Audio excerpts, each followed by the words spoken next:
People call this the most emotional rock vocals ever recorded, but why? This is meant to be the ultimate Chris Cornell performance, and I've always been more of a Soundgarden person, so I've actually never heard it.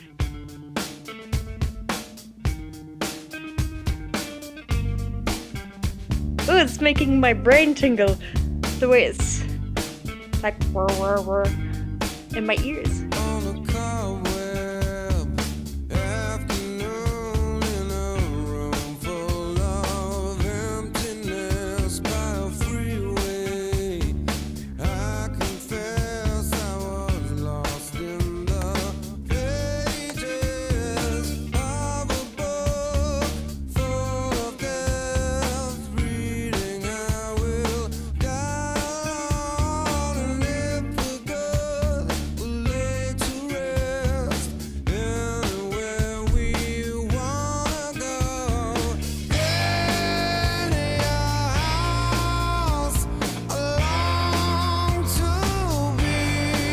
Oh, I have heard this.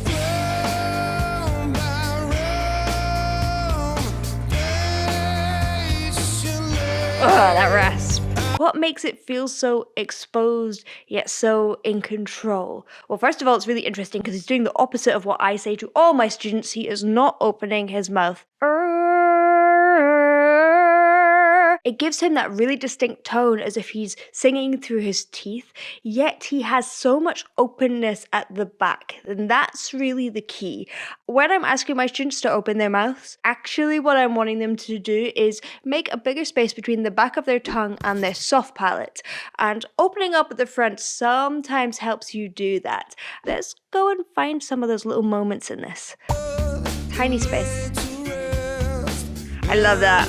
He allows a little bit of vocal fry to get off the note. Lay to rest. It's just a precursor to a little bit of grit that's going to happen in the chorus.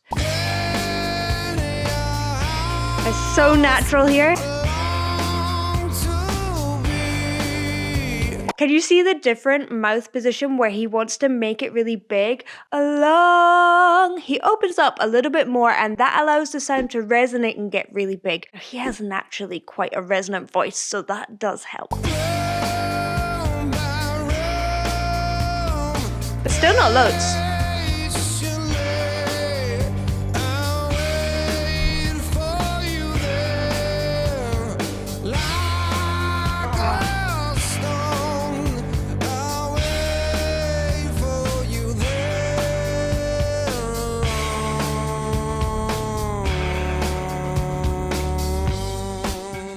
So there's a whole technique around this. If you keep your mouth a little bit closed, then if you've got a lot of pressure coming through underneath your vocal cords, then because not all the air can escape so quickly, it equalizes the pressure above the vocal cords and keeps them nice and flat so they can vibrate nice and efficiently. But when he opens up onto the like a stone, you don't get that equalization, and so it starts to get that lovely gritty texture with his voice. It doesn't work for everyone, but it's definitely working for Chris Cornell.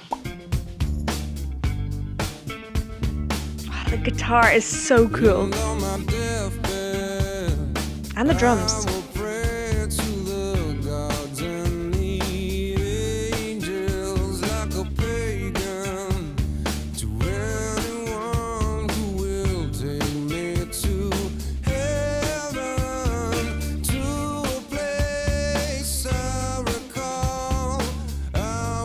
A little bit more open, a little bit.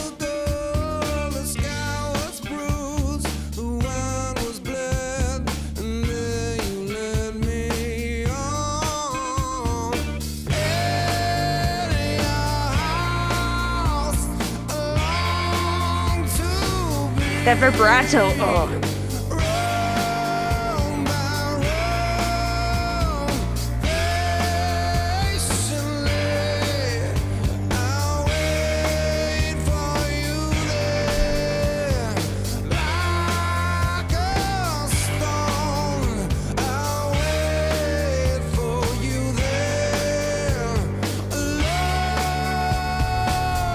Open, gritty.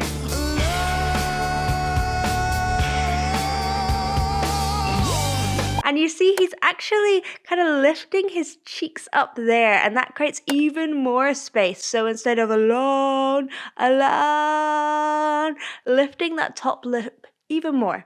If you are a baritone, does it mean that you can't sing as high? Chris Cornell proves not in all cases he can sing really high. In fact, if you're a baritone, you're more likely to have thicker vocal folds. And if you think of them like an elastic band, if you have a thicker elastic band, you could potentially stretch it a little bit more than you could a thinner elastic band. Baritones can often stretch their vocal folds a little bit tighter and get a little bit higher. Okay, now for this lovely guitar solo.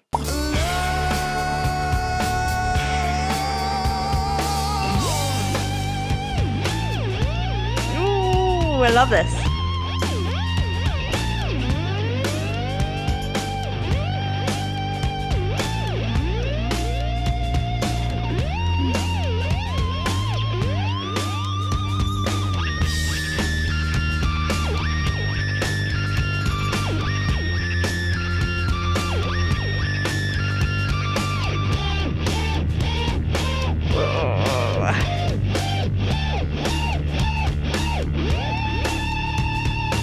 Guitarists, you'll have to tell me what effect that he's using on his guitar there. It feels both like aching and mourning and hopeful at the same time. There's something bright about it.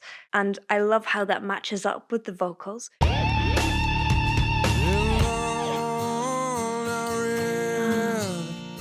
Until the day was gone, his tone.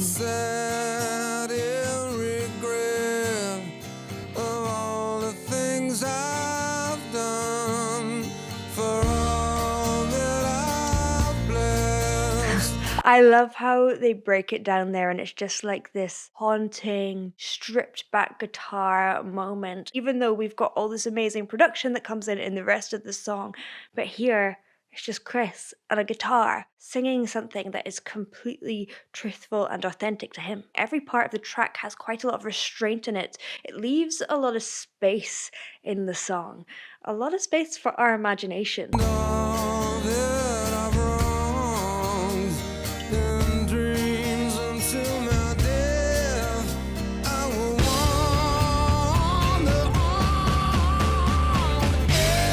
Okay, and a moment of release after restraint.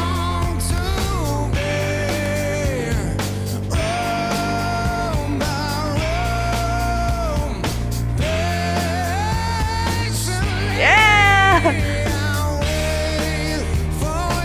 It's still controlled though.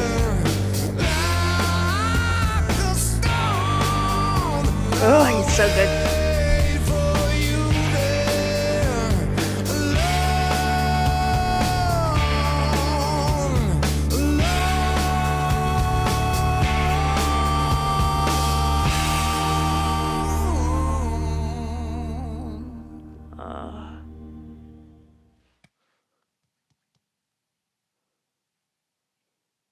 That final vibrato, alone, he kind of lets it fall away.